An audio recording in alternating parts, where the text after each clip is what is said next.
Bonjour à tous, j'espère que tout le monde va bien.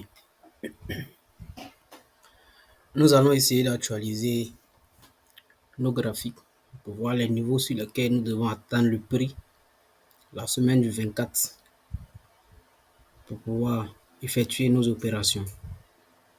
Donc ici, nous sommes sur Euro USD et le prix a juste évolué un peu. On a eu une correction et voilà ici, on a les zones sur lesquelles nous allons atteindre le prix pour pouvoir prendre des positions. Ici, le prix a laissé une zone ici. Donc, fort probable que le prix revienne chercher cette zone avant de partir à la hausse. Donc, voilà. Voilà un peu ce que le prix est censé faire. Ok. Voilà, le prix peut faire ça. Le prix peut venir ici avant de partir. Comme le prix peut rester là où il est même et ne plus descendre et prendre la direction vers le haut. Donc, voilà ce que le prix peut faire. Ici, la première option, c'est que le prix peut ne pas descendre, rester là où il est et essayer de partir à la hausse. Donc, on a ça. Deuxième option, le prix peut descendre jusqu'à ce niveau avant de partir. Donc, c'est une probabilité aussi. Le prix peut venir ici avant de partir. Donc, ici,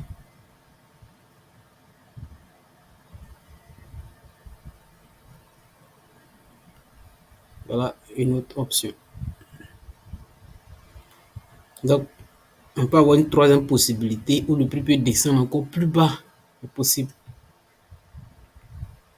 Mais elle est faible. Le prix peut descendre jusqu'à plus bas ici avant de partir. Mais la probabilité pour que le prix arrive aussi est faible. Mais c'est pas impossible aussi. Car le prix peut revenir c'est là avant de partir. Mais on va s'arrêter seulement que sur. On va viser d'abord sur les deux premiers niveaux. Donc voilà un peu la vue sur Euro USD pour la semaine du 24. Donc ici, on va voir GBP USD également. GBP USD qui a évolué aussi.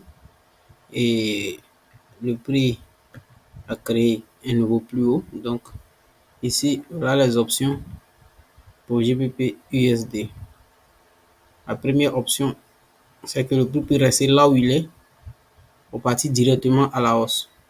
Parce que si on regarde bien, il y avait une résistance que le prix a cassé légèrement. Donc le prix essaie de corriger. Donc ici, voilà, ce niveau qui est ici, le prix peut rester directement dessus. Et le prix peut rester ici. Il peut partir en même temps. Parce qu'il y avait une résistance qui avait été testée plusieurs fois en H4. Et le prix a fini par casser. Donc il est revenu dessus. Donc, c'est fort probable que le prix reste sur ce niveau et puis continuer sa hausse.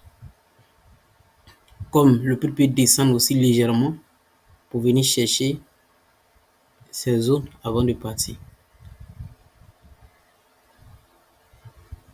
Vous voyez, comme le prix peut revenir ici, chercher cette zone avant de partir. Donc, voilà les deux probabilités.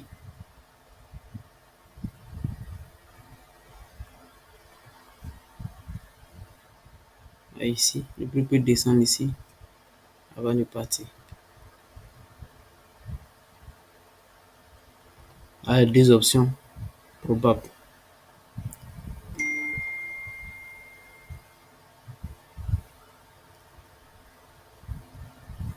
Donc, voilà un peu ce que USD peut faire. Maintenant, on va entamer deux autres paires encore. NZD USD. Ici, on travaille plus avec les paires majeures. Vous voyez. Ici aussi, le prix se trouve sur une ancienne résistance. Donc, une ancienne résistance est devenue un support. Le prix se trouve sur ça. Vous voyez. Donc, le prix peut rester là où il est pour monter directement. Il peut rester là pour monter directement, possible. Comme il peut descendre légèrement sur la zone en dessous avant de partir.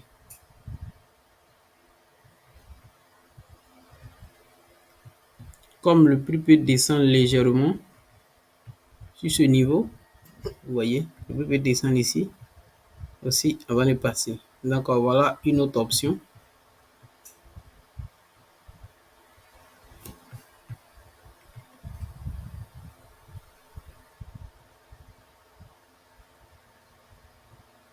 Ouais, le prix peut descendre ici aussi avant de partir. Donc c'est une autre option. Le prix peut descendre ici et puis de là, il va directement. Donc voilà les deux options sur NZUSD que nous allons attendre la semaine du 24, deuxième mois, du 24 février 2025.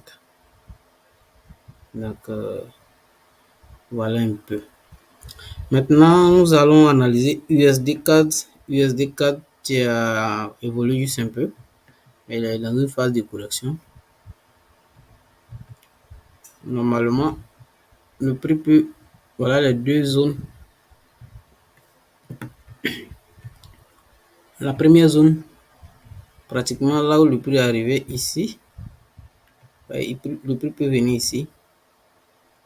Venir chercher ici légèrement avant de descendre. Parce qu'il y avait une résistance qui avait été cassée, nous est venu support. Mais là, le prix n'a pas testé avant de partir. Donc, le prix peut rester là où il est, partir directement.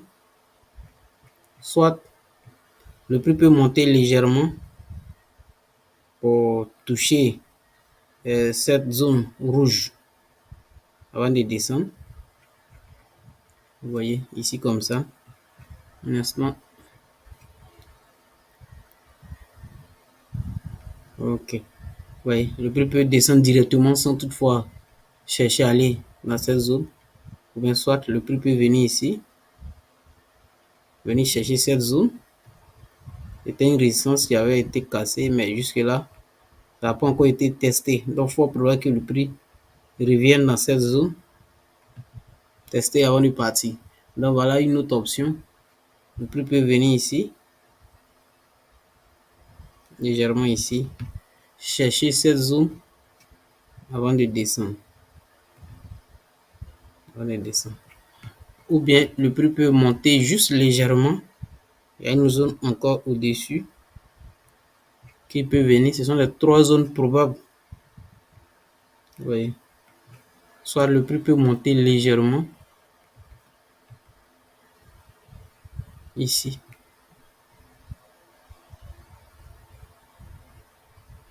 Le prix peut venir chercher cette zone avant de descendre. Donc voilà les trois options probables pour le prix.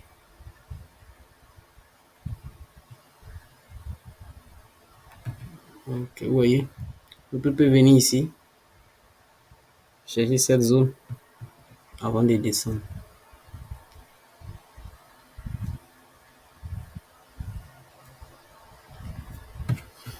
Ce sont les trois zones probables que le prix doit choisir une zone pour réagir. Donc voici un peu ce que le prix peut faire. Donc voilà un peu pour USD CAD. Nous allons chercher à analyser USD CHF. Ok, je vais excusez-moi.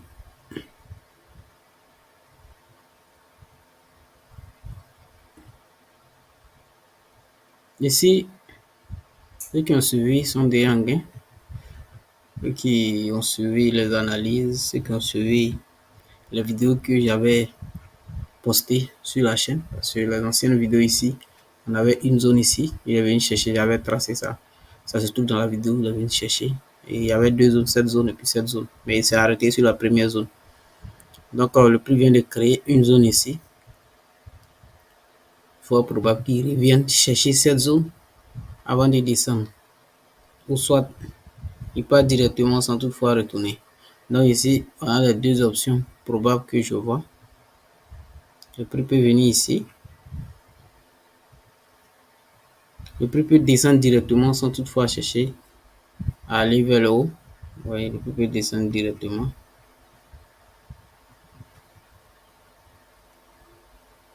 Ou chercher d'aller un peu vers le haut, ici comme ça, avant de descendre. Donc voilà les options probables pour USD CHF. Ici la structure elle est cassée, nous sommes dans une structure baissière. Donc étant dans une structure baissière, tout ce qui est mouvement haussier est un mouvement, est un faux mouvement. Tout ce qui est mouvement haussier, c'est juste une correction, c'est un faux mouvement, c'est un mouvement fait pour induire les gens en erreur. Sinon, logiquement, étant dans cette situation, on va privilégier les sels par rapport au buy. Donc, je cherche la dernière paire majeure. Ok. Voilà. Ici, c'est Odd JPY. Ok. Et des Odd USD plutôt. Donc, ici, il a laissé une zone ici. Voilà les zones de USD. Voilà, il y a une zone ici. Tu peux venir chercher avant de partir.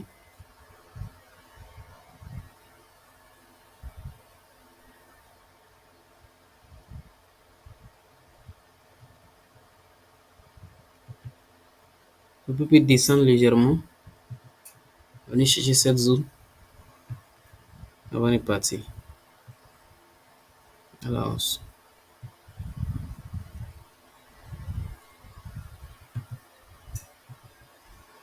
ok.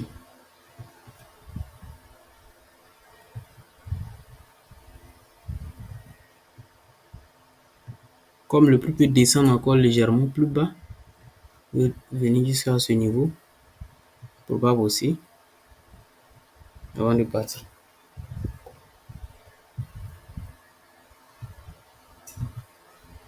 Vous voyez, le prix peut descendre légèrement sur ce niveau, peut venir aussi sur ce niveau avant de partir.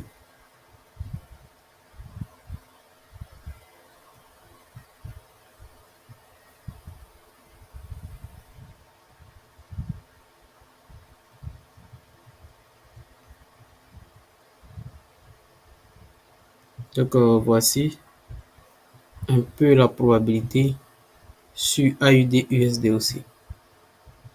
Donc je pense que nous allons finir l'analyse sur les différentes paires majeures pour la semaine du 24. Donc je vais mettre la vidéo en ligne. Maintenant à vous de regarder la vidéo et puis essayer de placer ceux qui étaient derrière les autres limites. Essayez de placer vos autres limites, buy limites comme ces limites.